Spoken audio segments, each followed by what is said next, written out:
Brasileiros e bolivianos lideram os casos de tráfico de pessoas e trabalho escravo no estado de São Paulo. O levantamento foi divulgado hoje pela Secretaria Estadual de Justiça. O mapeamento da Secretaria de Justiça mostra o que aconteceu em relação ao tráfico de pessoas e ao trabalho escravo entre 2002 e 2013 no estado de São Paulo. Em 171 denúncias investigadas pelo Ministério Público Federal, a maioria das vítimas é nascida no Brasil, mas há uma grande porcentagem de bolivianos.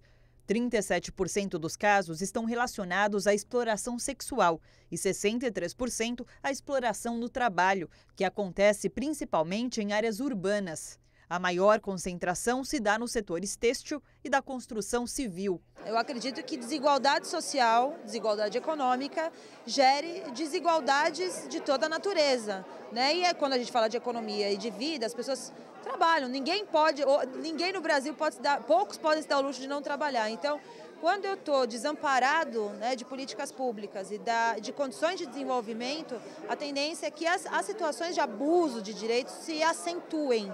Então, quanto mais desigualdade, quanto mais abuso de direito, mais próxima a pessoa está ao trabalho escravo. Talvez seja esse um indicativo que possa dizer por que tem isso ainda no Brasil ou isso ainda em lugares que a gente nem imagina espalhados pelo mundo inteiro, né? Dos 171 casos investigados, em apenas 3, os acusados foram condenados pela Justiça. A punição acontece. É que na área criminal não é um crime que tem uma quantidade de pena tão grave e a pesquisa está apontando que os procedimentos criminais federais ainda não estão tão robustos para as condenações. É o que a pesquisa aponta.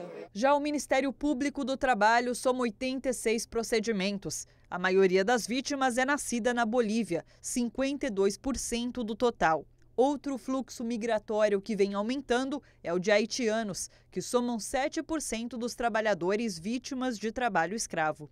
No Brasil, o estado de origem da maioria das vítimas é o Maranhão.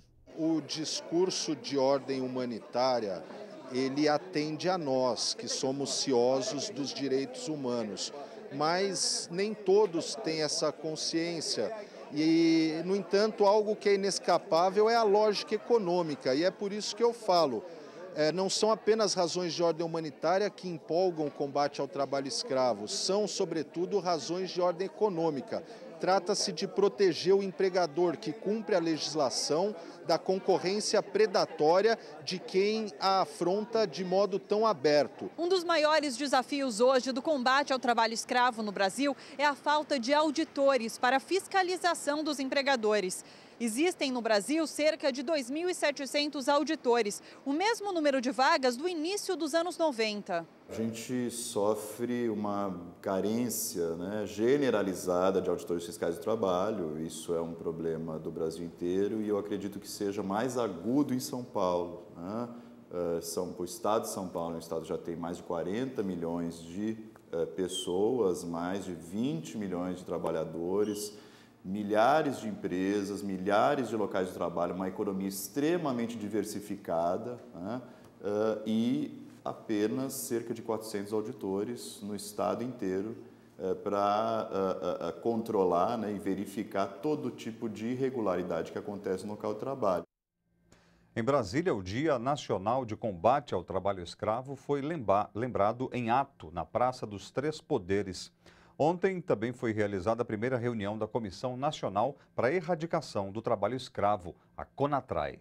A ministra dos Direitos Humanos, Idely Salvati, presidiu a mesa da primeira reunião da CONATRAE em 2015. Entre os temas do debate, o embargo judicial que proíbe a publicação do cadastro de empregadores flagrados com trabalho escravo que já tiveram a chance de se defender administrativamente. A chamada lista suja. Para Salvati, é fundamental o retorno da publicação como ferramenta importante no combate a este tipo de exploração de mão de obra. As empresas que comprovadamente, depois de direito, que elas têm de se defenderem, a notificação for mantida, isto vai estar disponível, ou seja, estas empresas vão estar disponíveis para qualquer cidadão brasileiro, com a lei da informação, acessar a estas empresas, entende? Então, a medida adotada, ela entra um pouco em contradição com a prática de transparência que o governo, né, tanto o presidente Lula quanto a presidenta Dilma, tem mantido com a sociedade. O embargo tramita no Supremo Tribunal Federal e aguarda julgamento assim que o judiciário retornar do recesso de final de ano.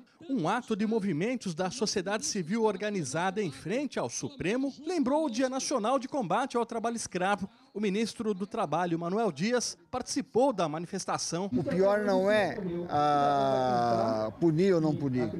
O pior é postergar, é a demora que passa a sensação de impunidade. Manuel Dias falou sobre os avanços do Brasil no combate ao trabalho escravo. O Brasil tem um programa de combate ao trabalho análogo ao trabalho escravo reconhecido mundialmente.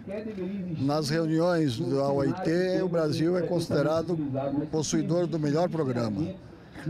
É evidente que está aparecendo mais porque está se buscando, né, resolver através dos resgates que são feitos permanentemente pelos nossos auditores, então está aparecendo mais. Mas é um programa vitorioso, é uma determinação do Ministério do Trabalho e Emprego avançar, ampliar esse programa e mudar também a cultura.